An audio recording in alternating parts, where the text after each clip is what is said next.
Hey folks, I'm brownbear. This is the 7th in an 8-part design commentary series on competitive StarCraft II. If you missed the previous parts, I recommend you watch them before watching this video.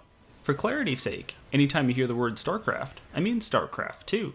If I'm referencing Brood War, I'll just call it Brood War. Finally, I recommend that you watch this video from beginning to end. However, for the convenience of folks who prefer to jump around, I've provided timestamps to major talking points in the description below. I'd like to start today by discussing target audience. In the first episode, we discussed the job of a game designer, creating and conveying an experience. Audience matters with respect to this goal because not everyone is receptive to the same message. Different people have different tastes and preferences, meaning that whether or not a mechanic works often depends on who's playing.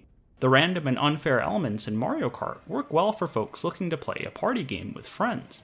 By contrast, hardcore racing fans would probably prefer a tighter, deeper experience, like the ones offered by Forza or Gran Turismo. Real-time strategy games are multifaceted. They feature several different modes that appeal to different players. There's typically a single-player campaign with a concrete narrative arc that explores all of a game's design features and races, a skirmish mode for playing games against the computer, a custom games or arcade mode for playing custom maps, and a ladder mode for playing competitive one-on-one or team games. Each mode appeals to different people. Certainly there will be folks who play more than one, or even all of them, but that doesn't change the respective target audiences. The distinction stems from the difference in experience. The campaign focuses on a narrative, competitive multiplayer emphasizes personal growth and improvement, while custom games are mindless killing and the joy of mechanical execution. The experiences are what matter, not necessarily the modes themselves. For instance, some competitive players are drawn to the brutal mutations in co-op because they're strategically and mechanically challenging, replicating some of the latter's experience without any of its stress.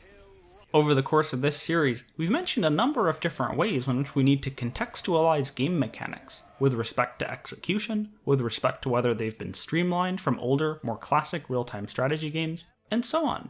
Add target audience to the list. It's hard to evaluate an RTS mechanic without considering who it's targeted toward. Rebindable hotkeys in StarCraft Remastered are a great example. Many players have argued in favor of this feature on the grounds that it helps newer players, but personally I'm not so sure. Most RTS players don't actually use very many hotkeys. StarCraft II's hour-long tutorial only introduces 2, and one of them is attack move. It's unlikely this feature would have made much of an impact on the casual audience. It's mostly hardcore and competitive players who'd be affected by it. The wide appeal of real-time strategy games was a key to the genre's success. Here's Bruce Shelley, one of the lead designers on Age of Empires, discussing what made the series work.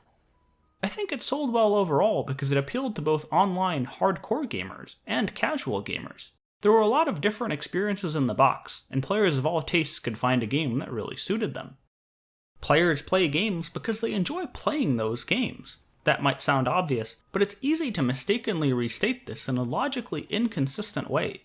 To state that players play games in spite of the reasons that they shouldn't enjoy those games. Take mechanics. The mechanical burden of real-time strategy games is routinely cited as their largest design flaw. In fact, RTS is the only genre I could find which contains a detailed criticism section on Wikipedia. Is it valid to criticize the genre for too much clicking and button pressing? Sure, but only with respect to its target audience. Given that StarCraft II is the most successful real-time strategy game ever made, with more than 300,000 ladder players more than 7 years after release, the real-time strategy audience clearly likes what it has to offer. StarCraft II is by no means a perfectly designed game, but I don't think it's correct to take one of its foundational design philosophies, look at how successful the game has been, and then reject it as a valid approach to building computer games. One of the impulses I regularly come across is the desire to bring MOBA-like elements into the RTS genre. On the surface, there's nothing inherently wrong with this. There are plenty of things about MOBAs that the RTS audience would enjoy. I'm a particular fan of the experience and leveling systems that cushion losses and build stickiness into the game. But knee-jerk copy-pasting design features from a more commercially successful genre isn't the correct approach either. And I don't think it's surprising that no MOBA RTS hybrid has so far succeeded in establishing itself as a mainstream game. In a Reddit Ask Me Anything, Dustin Browder said it best. We have not seen a decline as a result of the rise of Dota games. We don't see any threat. They are very different games with very different types of players who want to play them. In order for a game to work, it needs to understand and appeal to an audience. try to appeal to too many people, and you might just end up appealing to nobody. Too many critiques of real-time strategy come from the perspective that fundamental design elements in the genre are objectively bad. Personally, I don't think that makes much sense. I'm usually not one to make bold predictions, so I'll give you a small one. I think the first game to succeed as a MOBA RTS hybrid won't even view itself through this lens. Rather, it'll try to achieve its own vision and reach its own audience, and only by happenstance will it mix mechanics from these two genres. I'd argue that the focus on non-existent problems in real-time strategy takes attention away from genuine issues. One of the most surprising things about StarCraft II is the degree to which it retains the same structure as older real-time strategy games. By structure, I don't mean the gameplay. I mean, as a product, it doesn't really move the needle forward. To see what I mean, let's compare the evolution from Brood War to StarCraft II with Counter-Strike 1.6 to Counter-Strike Global Offensive. The original games were both released about 20 years ago. Their most recent iterations both came out about 15 years later. In other words, the development time between the original games and the most recent iteration is roughly the same, and both franchises emerged in roughly the same era of gaming. Both games dramatically improved their core competitive ladder. StarCraft added leagues, a stronger placement system, better anti-cheat, a stronger replay viewer, and so on. Global Offensive added a proper solo queue, friends and partying, anti-cheat driven by machine learning, and so on. And that's pretty much where the good news, at least with regards to StarCraft, comes to an end.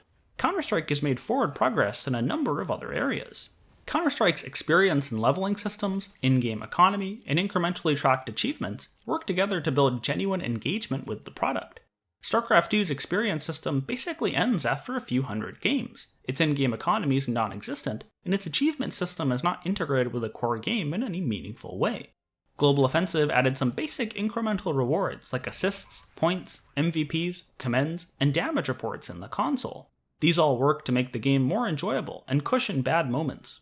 StarCraft is still stuck in its binary win-lose paradigm, and even trivial features like calling out cool statistics at the end of the game aren't implemented.